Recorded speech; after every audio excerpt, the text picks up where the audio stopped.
Congratulations, 8th graders. You finally finished your time at Littleton Middle School. I wish we could all be there together to celebrate this moment.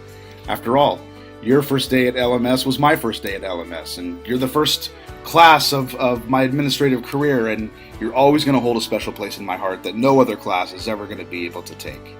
And long after you've moved on and become the amazing, wonderful, awesome people that I know that you're going to be, I'm going to remember you as that little group of 6th graders who was spirited, enthusiastic, authentic, and I just want you to know how proud I am of you, how much I've watched you grow over these 3 years, and how excited I am for the years to come. Please, come back and visit, say hello, let us know how you're doing. I wish you all the best in life and love.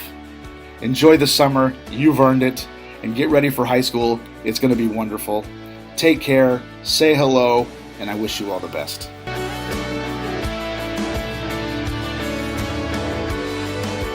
Hello, students, teachers, guardians, and anyone else who may be joining us here virtually. I'm Maggie Brellinger, and I was one of the lucky 8th graders who were honored with the New England League of Middle Schools Scholar Leader Award. Before I begin, I would like to say that I'm very proud to speak here at the 2020 8th grade graduation of Littleton Middle School. I would also like to thank all the people who care so much about the 8th grade class that they were willing to spend hours of work to make this graduation ceremony possible. If you look back, we've been through some pretty crazy things together. It's crazy to think in the time we attended Littleton Middle School, scientists developed a vaccine for the Ebola virus. The first all-women spacewalk was completed by 2 NASA astronauts, and the U.S. women's national soccer team scored 13 goals against Thailand in the 2019 World Cup, which they went on to win. We also went through the aftermath of the tragic incident in Parkland, and we have faced the reality of the future of our planet together, among many other things, in our 3 short years here at LMS. But those aren't the things I think of first when I reflect on my middle school experience. I think of the things like our trip to Dangerous Classroom and the time Mr. Everhart conducted band class. I also think of all the small things that we overlooked in our day-to-day lives, like how sometimes the teachers would stand outside and greet us on the way into school. Right now, we need to appreciate those small things more than ever. For me, it's hard to believe that we'll be moving on to high school next year. I think that due to the pandemic we are currently living through, our transition to high school will be a bit easier. Who knows how school will be in the fall? Not us, not the teachers, not the state. This uncertainty is leveling the playing field. Usually, we would head into September as the underdogs, but because nobody knows how school will be in September, we will all have that nervous feeling. That feeling of chaos and the feeling that you're missing something, but you're not sure what you're missing. That feeling will be shared by us, the upperclassmen, the teachers, and our administration.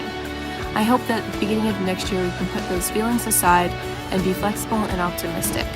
I know it's hard, but it will be hard for everyone. It will be hard for us as 9th graders, but it will be also hard for the 10th, 11th, and 12th graders.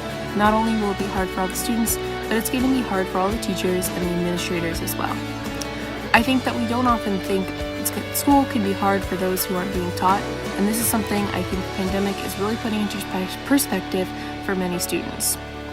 I'm pretty disappointed about missing our whole spring trimester. It's really sad to think that we're the 8th graders that never got to go to Washington, D.C., the 8th graders that never got to go to Six Flags, and the 8th graders that didn't get an in-person graduation. But missing those things could be a whole lot better than some things that could be happening to us right now. We could be living in an area with no clean water, no solid roofs, no higher education, no iPhones. I hope that sometime in the future we will be able to look back and be happy that we made the sacrifice of our spring trimester in order to save the lives of hundreds, maybe even thousands of people. Before I end, I would like to thank those who made this possible. I would also like to thank those who kept our school up and running throughout our entire school year.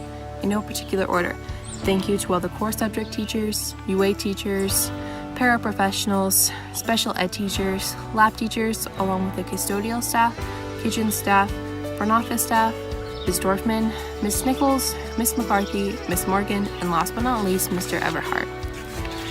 In these hard times and the hard times to come, school may be one of the only reliable things we have. With the world around us changing in every way, every day, things will become more confusing and things will get harder. In the immortal words of Supreme Court Justice Ruth Bader Ginsburg, real change, enduring change, happens one step at a time. I think that the world is a little wonky right now because we just leapt over the puddle instead of going around it one step at a time. But even though it is a little wonky, we can still make memories together. Hi everyone. For those of you who do not know me, my name is Ben Shuffrin. I would like to start off by thanking all the 8th grade teachers for honoring Maggie and me with this year's Scholar Leader Award. As in years past, the recipients of this award have been asked to speak to the graduating class about our experiences in middle school and any thoughts we would like to share with the class. These are clearly different times, and I wish Maggie and I were giving our speech in front of all of you right now. But, since we cannot be together, the teachers are asked that we record our speeches for you guys, so here it goes. It's hard to believe 3 years have already gone by, but there are definitely some memories that stand out in my mind from our time in middle school. I'm sure that you all have your own, but I'd like to share just a few of mine with you. The first is from 6th grade and H's classroom. Getting to spend a whole week away from home for the first time, eating the delicious apples during snack time after half a day starving myself, and getting to stay up to 10 o'clock playing poker with my friends. Then during 7th grade, getting to play 3 different middle school sports for the first time, and going to my first ever dance and standing in the corner with my friends dancing awkwardly. And finally, during 8th grade, having a blast in all of my classes and almost tripping every 5 steps down the mountain while on the back of my knock field trip. I'm sure you all have similar memories, like me. You will never forget and will cherish them forever. However, one thing that I definitely will not forget was how this whole roller coaster of our journey ended. All of us being quarantined at home for the last 2 months of school, not being able to play spring sports, or even just hang out with our friends. Not to mention, also missing our DC trip and our field trip to Six Flags. Those are experiences that we'll never get to have, and I, like a lot of you, have been at times frustrated, angry, and disappointed. Let's face it, this stinks. Just thinking about how things are right now reminds me of the million times that my parents have said to me, when I was your age, we didn't have iPhones, or when I was your age, we would go outside for fun. Now, we'll get to tell our children, when I was your age, we were quarantined at home for 6 months and missed a third of the school year. It still just amazes me to think how much our lives changed and how quickly it happened. Our middle school journey started off with, okay, what is my next class and what is my locker combination? Now it's, okay, what is the Google Meet password? What time do we meet up for the drive-by birthday party?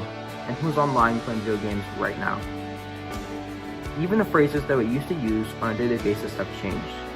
Instead of talking about flex block or lunch, we are now saying phrases like flattening the curve, social distancing, and reopening. That said, one thing that we can all take away from this is that COVID hasn't just affected the Littleton 8th grade class, or state of Massachusetts, or even the whole country. Everyone in the world is affected by this, and believe it or not, there are some positives that we can take away from what's going on. Before COVID, 3 or 4 dinners a week would consist of shoveling down takeout from places like Junior's Pizza, Sub Shop, or Chipotle after one of my sports games. Now, I get to eat mostly relaxing, healthy, home-cooked meals and not slimy, greasy pizza. Also, before COVID, I would spend most of my day at school, playing sports, and doing homework. Now, I get to spend much more of my time with my family. Before COVID, I spent much of my day without really thinking outside our school and our town. Now, I've been able to follow the news, understand current events, and even ways of getting involved. As we're seeing on a daily basis, people all over the world are standing up for what they believe in. Whether you share their opinions or not isn't really the point. What is the point is that people recognize the importance of speaking up, of being heard, of getting involved, of asking the question, what can I do to make a difference? History is being made in real time. People are calling for action and for change. And just because we're teenagers doesn't mean we can't affect our world or create change. Recognize that not every change has to be something that affects everyone immediately. You can create change by doing something as small as helping a friend in need. As we are so often reminded in our history classes, every big change always starts with one small action. And as the future leaders of our communities and the world, it is up to us to have the courage to take that first step, and then the next, and then the next. Years from now, when we look back at this time, I'm sure that there are many different things that we'll remember. What I would like to remember most is not about a pandemic, but that I started to get involved, started to seize the opportunities for leadership, and started to make a difference. Everyone's path is their own, and you should ask yourself, what do I want to remember?